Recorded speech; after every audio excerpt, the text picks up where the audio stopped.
tien vaut mieux que deux, tu l'auras. Je me souviens où il faut toujours remettre à demain ce que l'on ne peut faire le jour même. 790-1010, 790-1010. On fait plaisir à Benoît ce matin. On s'en va dans sa belle région du Saguenay, particulièrement à Jonquière. Et on téléphonera à Mme Diane Morin. Préparez les rôtis, le café, toute l'équipe de Salut Bonjour. On est nombreux. On s'en vient chez vous, par la grande porte alors ça. À tout de suite. On va à Jonquière. À Jonquière. Beau petit coin de pays.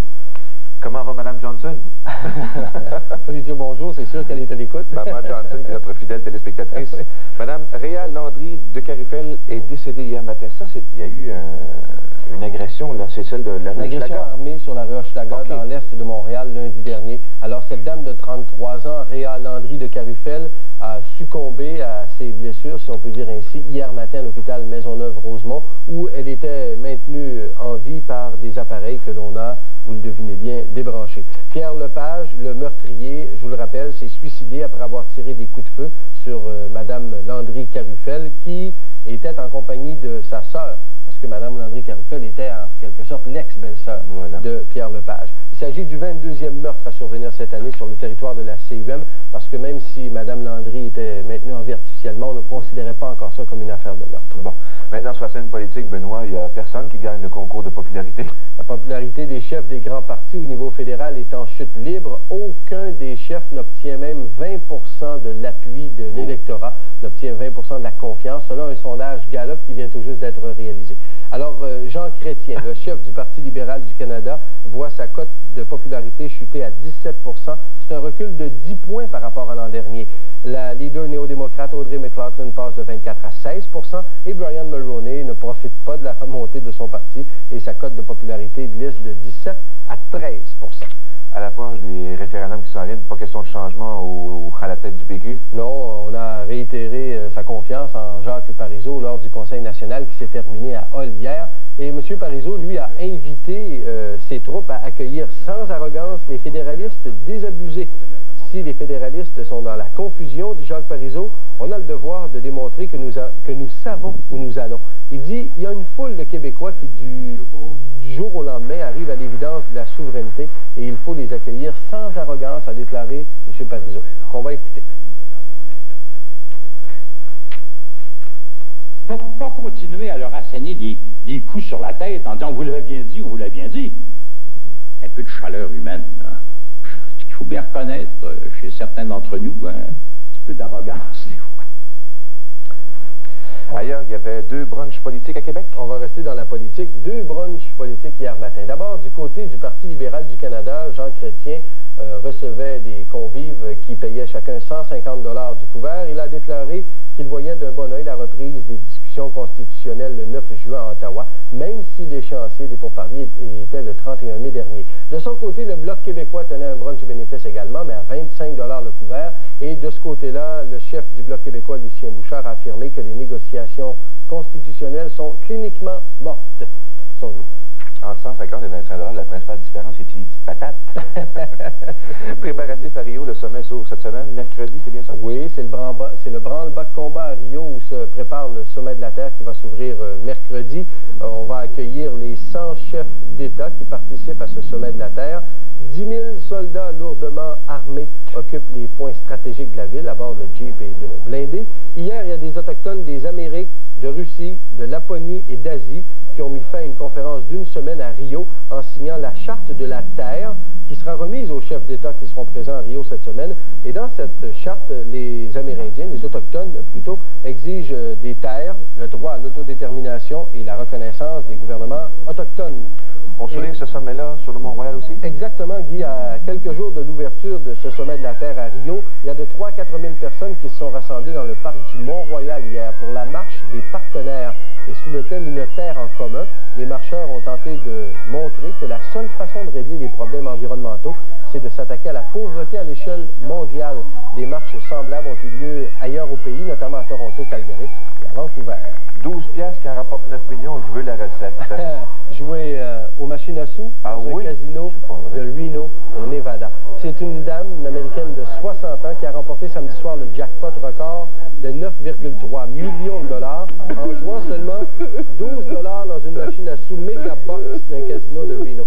La gagnante, qui est une infirmière de Sacramento, qui a requis l'anonymat, touchera son pactole en 20 versements. Et dans le système des mégabox, il y a 628 machines à sous de 127 casinos du Nevada qui sont reliés entre elles et qui donnent un minimum de 3 millions en gros lot. Malheureusement, un incendie sur Saint-Hubert. Au cours de la fin de semaine, c'est un incendie au cours duquel un pompier de Montréal a été blessé en tombant sur le dos dans un escalier, angle Saint-Hubert et Rosemont. C'est un immeuble de 3 étages qui était à la proie des flammes. 5 familles ont été évacuées en raison de cet incendie-là qui a commencé dans des vidanges laissés derrière un commerce du rez-de-chaussée, point Saint-Hubert et Rosemont. On va voir des images par ailleurs d'un autre incendie. Celui-là, il est survenu à Sainte-Thérèse. On va voir sûrement dans quelques instants. À Sainte-Thérèse, c'est un cocktail Molotov qui a été lancé contre une résidence privée qui était occupée par des prêtres religieux qui sont dans l'enseignement. Il y a évidemment une enquête de la police de Sainte-Thérèse qui est en cours. On n'a pas plus de détails pour l'instant. Tout à l'heure, je téléphonais à la police de Sainte-Thérèse pour avoir des détails sur cet incendie-là. On m'a dit, on n'a pas le temps de vous parler, on est en poursuite actuellement, on poursuit des voleurs. C'est bon. Je peux vous dire qu'actuellement, à Sainte-Thérèse, il y a une poursuite au moment où on se parle. Scoop, quand tu nous dis. Merci beaucoup, Benoît. Il est 7h25 déjà. Bien, à 7h25, il y avait eu un départ d'une course assez spéciale. Non pas la course de petits bébés comme tantôt, mais le rallye. C'est pas la première fois que ça se tient, ça. C'est à Saint-Lambert, à la Prairie. Et ensuite, il y a 21 équipes qui rassemblaient 1050 coureurs et coureuses qui participent à cette course originale de 20 km depuis la Prairie jusqu'à Saint-Lambert. On a même noté la présence de Patrick Roy, gardien de but du Canadien et porte-parole de la Banque CIBC pour cet événement-là. Tu parlais au poteau Lévis? Non, pas tout à fait. Peut-être à la recherche d'un nouvel instructeur pour le Canadien. On a peut-être un parmi l'équipe ce matin, sait-on jamais. C'est pour l'hôpital de la Rive-Sud de Montréal. C'est pas la première année que ça se fait. C'est une course assez originale, il faut le dire. Soins infirmiers CEM, Fondation Charles Bruno. Ah, Charles Lemoine, oui, c'est vrai. Oui. Alors donc, bravo à tous ceux et celles qui ont bravé la mauvaise température pour venir en aide au centre hospitalier. C'était la fin de semaine pour ça, d'ailleurs. Ouais. 7h26 minutes, bonjour Chantal. Bonjour. De mieux en mieux? De mieux en mieux. Et de mieux en mieux, cet événement, je suis sur la Rive-Sud, j'habite la Rive-Sud depuis quelques années maintenant, et d'année en année, on va progresser l'événement. Il y a toujours, ce qui est intéressant, un encan, une vente à l'enchère, qui suit cet événement. On ne vend pas les lignes, les poteaux. Ça, Benoît, ça vous intéresse? Vous pensez que c'est un délit de fuite? Un délit de fuite. Alors, c'était une bonne couverture, par exemple. Alors, quoi qu'il en soit, on vend. Ce qui est intéressant, c'est qu'on vend des articles à l'enchère, des articles d'artistes, dont Patrick Roy, le bâton, etc. Bon, alors, c'est ça. Niveau météo maintenant, ce qui se passe, ce qui s'en vient. Puis on a aussi une belle couverture nuageuse ce matin. Le soleil devrait faire son apparition au cours de l'après-midi. On retient 30 à 40 de possibilité d'averse. Tous les secteurs, enfin, toutes ces régions sud et ouest de la province, donc de l'Outaouais, Laurentides, Montréal, Trois-Rivières, Québec, la Beauce, l'Estrie. Des températures maximales de 18 à 20 degrés, donc c'est sous la normale pour cette période de l'année. Heureusement, les vents seront légers. Un peu plus à l'est maintenant, même scénario, un peu de pluie ou de bruine ce matin, éclairci par la suite. C'est valable pour Charlevoix, Rivière-du-Loup, peut-être un peu plus d'averse de ce côté. Les autres secteurs, Saguenay-Lac-Saint-Jean, le Bas-Saint-Laurent, la Gaspésie, Bécomo et Sept-Îles, 16 à 19 degrés. La nuit prochaine, 5 à 7 degrés. C'est pas très, très chaud. Les îles de la Madeleine, 14 degrés, un ennuagement. Même chose du côté de la baie James, l'Abitibi, le Témiscamingue, soleil, passage nuageux, 19 degrés. Et demain, on revient avec un peu plus de soleil et quelques degrés en Pribonnie. Êtes-vous capable d'avoir un petit coin de sécheresse au-dessus du club de golf de l'île Perrault aujourd'hui parce que c'est l'omnium Michel Lacasse, Stéphane Larocque au profit de Leucan. On aurait besoin aussi d'un petit peu de soleil au-dessus de Club Bellevue, près de Kanawagou. Je vais noter ça. C'est important parce que c'est une des plus grosses remises dans le cadre d'un tournoi de golf à Leucan et ça se passe aujourd'hui. On voudrait que ce soit une belle des heures supplémentaires, par contre, mon cher Guy. J'ai l'intention de dormir jeudi prochain. Des heures supplémentaires au golf, Guy? Aujourd'hui, ça va être le cas. 7h28 minutes, c'est l'heure de parler sport en commençant par un petit mini-méno sportif, Paul. Ben oui, je parle du Tour de la montagne dans quelques instants, Tour de la montagne à Bromont. Mais tout d'abord, voyons ce que les Expos ont fait. Ils ont mis fin à une série de 6 victoires de suite des Reds et eux-mêmes ont gagné un premier match à Cincinnati dans cette série. D'abord, il faut dire que Matt Stairs, le Canadien, joueur d'origine canadienne, c'est d'Halifax, je crois, a obtenu son premier coup sûr dans les majeurs. C'est un simple bon pour 2 points. Les Expos ont gagné la rencontre 6-2. Gary Carter était ennuyé par son masque et vous allez voir dans quelques instants le moyen qu'on a choisi pour lui enlever. D'abord, je vous dis que Chris Napholz a obtenu sa 3e victoire contre 4 revers. Les Expos ont gagné. Voilà comment on enlève le masque d'un receveur. Après le swing. Bravo pour Gary, 2 millième match derrière le marbre. Et Kelly Gruber pour les Blue Jays a marqué alors que c'est Greg Myers, le frappeur suppléant, qui l'a fait compter les rallyes. C'est un rallye, ils sont venus de l'arrière, les Blue Jays, ils ont gagné 3-2 contre les White Sox, les Jays en tête. À Monaco, eh bien, Nigel Mansell s'en allait vers une 6e victoire en autant de Grand Prix. Lorsqu'il est rentré au puits pour des problèmes et lorsqu'il est ressorti, Ayrton Senna avait grugé son avance de quelques 50 secondes. Et Senna, finalement, encore gagné à Monaco car il gagne très souvent là-bas et a interrompu la série de Nigel Mansell. 4e victoire de Senna à Monaco. C'est sa chasse gardée. Et il fallait parler de Miguel Duhamel. Ça va bien. Miguel, c'est un prénom espagnol, mais ça n'a rien à voir. Miguel est un Québécois de Verdun, 24 ans. On ne le voit pas sur ces images, mais au Grand Prix de Moto 500cc, la Formule 1 de la moto à Barcelone. Miguel Duhamel a pris la 8e place. Il est maintenant 13e au classement général des motos 500cc pour la saison. Il a 10 points au classement. Bravo. Et on parle du soccer. Le Supra a gagné 3-1 contre London ce soir. 4e match de la série finale de la Coupe Stanley. Ces motos-là, j'ai jamais C'est incroyable. les motos de course, là, les guidons sont pas juste bas, les guidons sont pris après la fourche. Alors quand ça tourne, ça tourne. Vous voyez, là, le genou traîne par terre. Vous avez sans doute vu, tout le monde, la fameuse pièce de théâtre Brou. Eh bien, Paul a joué en fin de semaine dans Bou. Ça, c'est incroyable.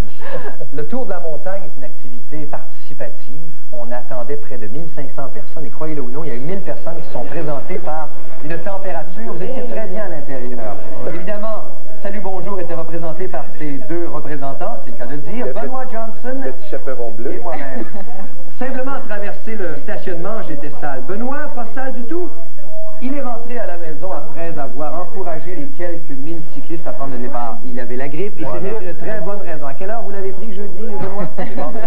En jaune à gauche, Pierre Harvey, qui était le président d'honneur et qui a fait la course avec les élites que l'on voit partir ici. Évidemment, les gens du vélo de montagne, vous l'avez dit un peu plus tôt, Guy, une clientèle qui est vendue au bienfait de la santé et de l'exercice physique, aime quand même bien se salir. Un vélo de montagne, ça permet, grâce à une technologie avancée, de monter les côtes bien assis sur la selle de la bicyclette. Mais si c'était une randonnée accessible à tout le monde, la boue que vous voyez ici, et il y en avait épais, monsieur, mais pas à peu près, comme on dit, ça rendait la course un peu difficile.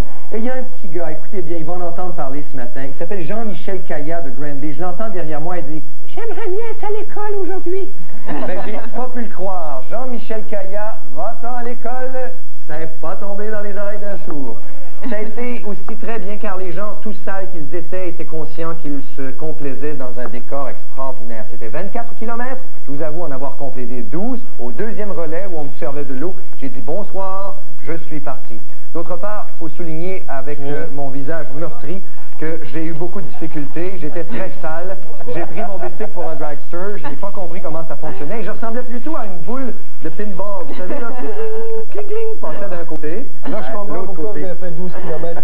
le plus court chemin et la ligne droite. Et il y avait de sympathiques policiers qui étaient tout bien habillés, d'un uniforme immaculé, devrais-je dire, et là, il y avait ce monsieur. Et il y avait le policier Ronnie Green de Granby. Je lui ai dit, très propre votre paletot, mais en voulant le féliciter, malheureusement, j'ai mis ma main. Mais il a gardé son sourire. C'était un des nombreux bénévoles. J'aimerais souligner qu'il n'y avait pas eu d'incident difficile, même si les conditions l'étaient, que ça a été organisé, et j'ai été à même de m'en rendre compte. Les gens qui avaient des problèmes de fatigue ou des problèmes mécaniques en raison de la boue, on les raccompagnait dans un véhicule. Alors, bravo, et j'y retournerai l'an prochain si Chantal voudrait peut-être collaborer. Le parcours semble agréable, par contre. Tellement agréable. J'ai les jambons soufflés comme ça, madame. La devise de cette journée chouette de la boîte. 7h33 minutes. Quel est le prénom le plus courant pour l'année 1991 au Québec? Intéressant comme question d'Isabelle Comduman ce matin. Est-ce Stéphanie, Vanessa ou Jessica? La réponse au retour de la pause.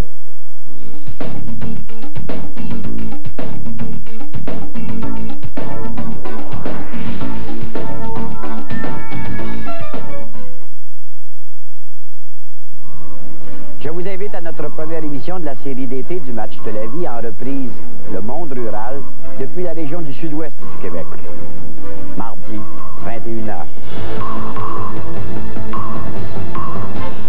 Une belle grande famille, des enfants tout à fait charmants, un homme qui mène au foyer sans aucun problème. Jean-Christophe, on n'obéit plus à son père maintenant. Les aventures d'un type courageux, un homme au foyer, lundi, 19h30.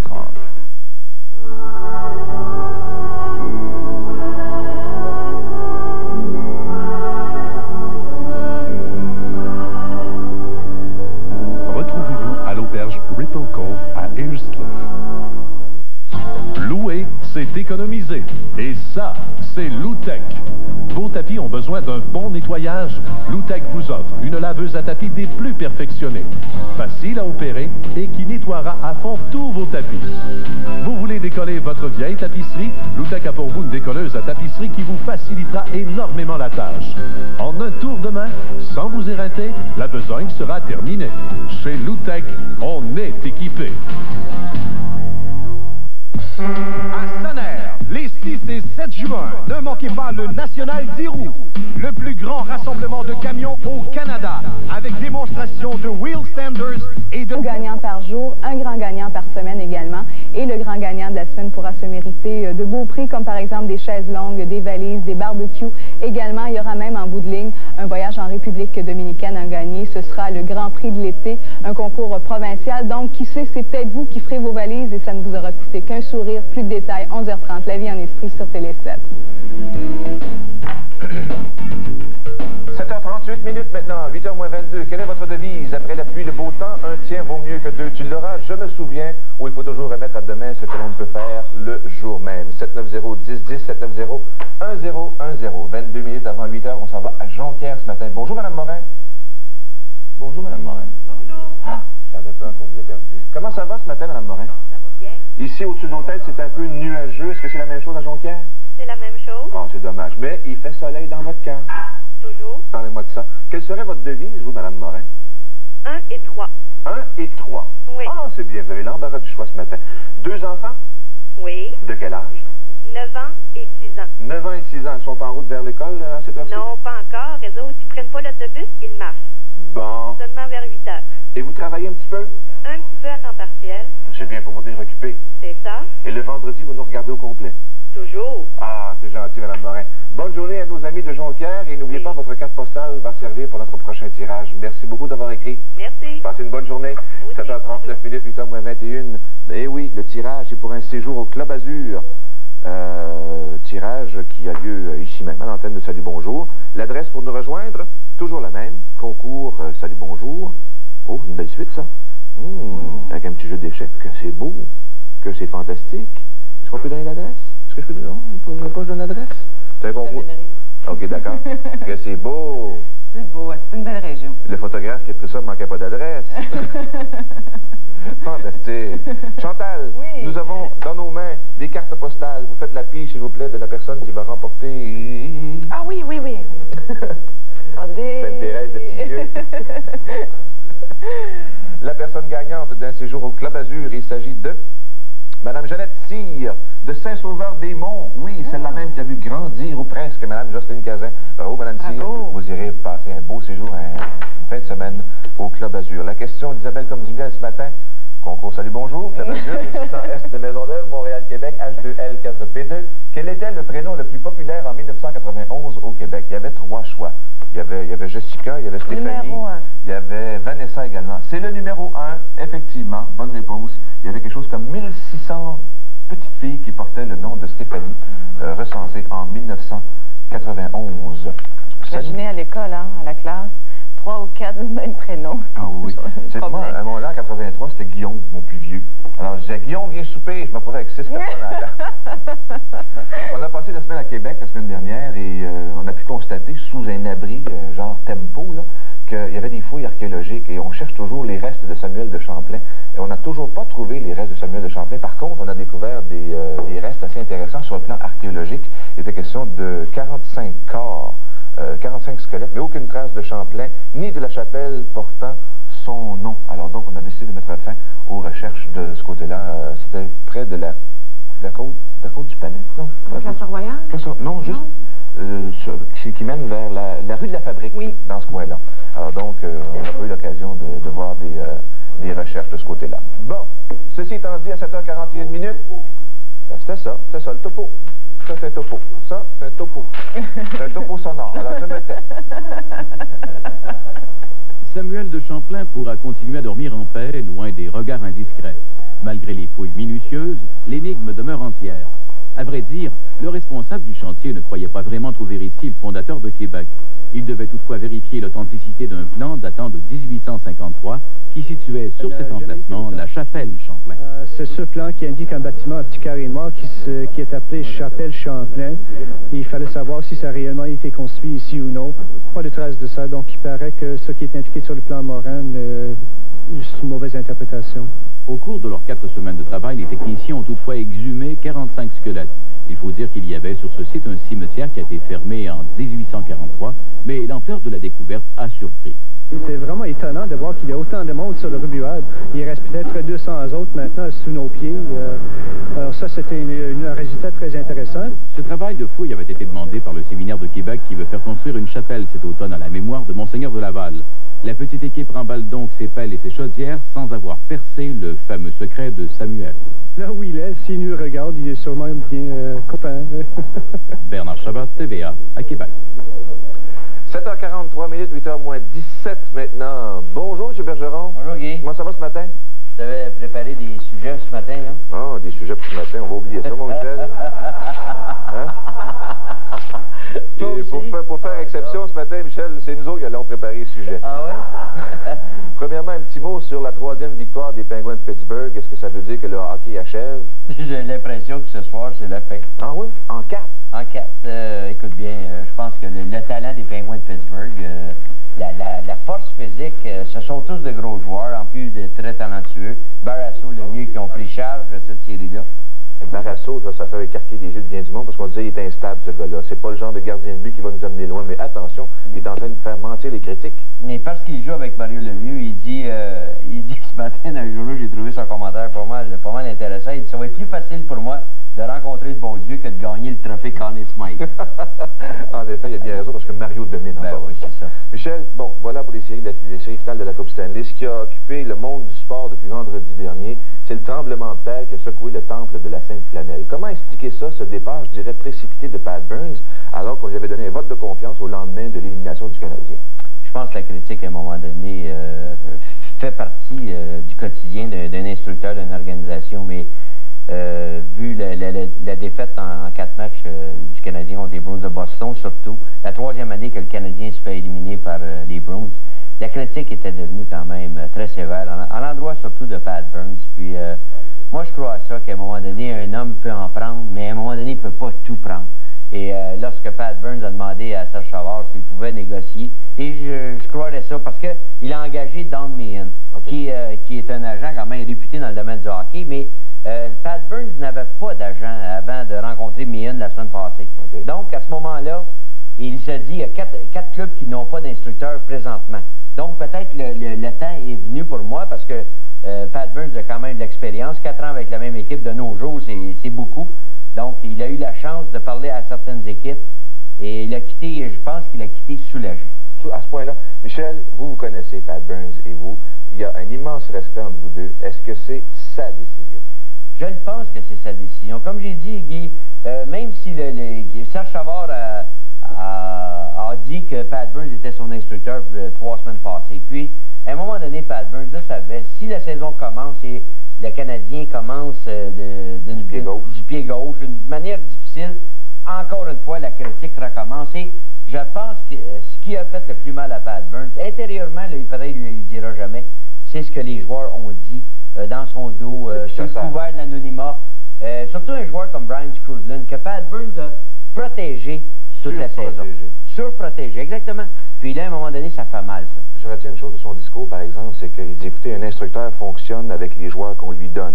C'est pas un petit peu une accusation ou un reproche envers l'administration de Savard? Bah, c'est une petite flèche, je dirais. Même si Pat a déclaré que Serge Savard sera toujours un ami, il y a eu des petites flèches lancées qui n'ont pas tellement apparu. Je pense que dans les prochaines semaines, lorsque la prochaine saison commencera, il y a des choses qui vont sortir. Je pense qu'on va en savoir beaucoup plus à ce moment-là. Voilà pour l'explication, puis je pense, Paul, on est d'accord là-dessus. Michel a fait l'objet d'un sondage où on le réclame à grands cris. Est-ce que Michel Bergeron est, je dirais juste, tenté par l'aventure derrière le banc du Canadien? Bon, écoute bien, le sondage du Journal de Montréal, hier, ça fait plaisir. Je pense que c'est un petit velours, c'est une preuve, je sais pas, d'amitié, d'amour. Un gros velours. C'est un grand honneur. Puis sûr. De là à dire, ben, je suis prêt à diriger le Canadien, au départ, j'ai pas la réponse entre les mains, j'ai pas la décision. C'est votre plus grand rêve, vous l'avez dit. Bon, j'ai dit à un moment donné, mon plus grand rêve était de jouer pour le Canadien. Puis lorsque j'étais petit bonhomme ici à Rosemont, Ville-Saint-Michel, je voulais jouer le Canadien. Après ça, mon plus grand rêve a été de conduire les Nordiques à la Coupe Stanley. C'est pas arrivé. Le troisième? Et le troisième, ben... Écoute bien, je pense que si à un moment donné, il y a un coup de téléphone, un appel, ça va me faire plaisir d'écouter. Mais quand on n'est pas maître de la situation, c'est difficile pour moi de commenter. J'ai l'impression que toute la semaine... Ça vous tente? Ça me tente d'écouter. Ça me tente d'écouter. Vous avez lu la presse ce matin, Michel? Oui, j'ai lu tous les journaux. Bergeron, un trop gros risque selon Philippe Quentin. Avec Bergeron, le Québec risque de retomber dans les insignifiances canadiens-nordiques parce que vous détestez Pierre Pagé.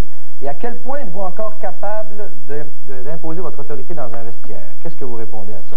Bon, qu'est-ce que je réponds? C'est comme un journaliste. À un moment donné, si un journaliste travaille pendant 20 ans au même quotidien, je pense que c'est l'aide de noblesse. Le respect qu'on a pour le journaliste, c'est un peu la même chose. Je pense que si à tous les jours, puis c'est ce qui est arrivé avec Pat Burns, il faut que tu prouves que tu es capable de diriger dans la Ligue nationale. Ouais. Si après 10 ans, derrière un banc de la Ligue nationale, tu n'as pas prouvé, bah, je laisse le soin autour de juger, on se juge mal. Quand Michel parle de ne pas être maître de la situation, j'ai l'impression qu'il y a l'autre Michel qui pèse dans la balance. Est-ce que je me trompe? Elle était bonne. Je dois dire que ma femme est pas mal bonne. Elle dit, écoute bien, elle dit, ça peut pas être pire qu'aller à New York à un moment donné, avec les enfants qui ne parlaient pas anglais. Ça a été difficile pour elle, là. Elle dit, le seul point encourageant, c'est qu'on ne déménagera pas. Mais, encore une fois, c'est Serge Chavard, c'est l'organisation. S'ils veulent me parler, bah, si à Télémétropole. 526-9251. Poste 2340. Michel, merci beaucoup, ça a été très intéressant. Bonne chance dans vos entreprises. Bonne chance. 7h49 minutes de temps de pause, on revient tout de suite après.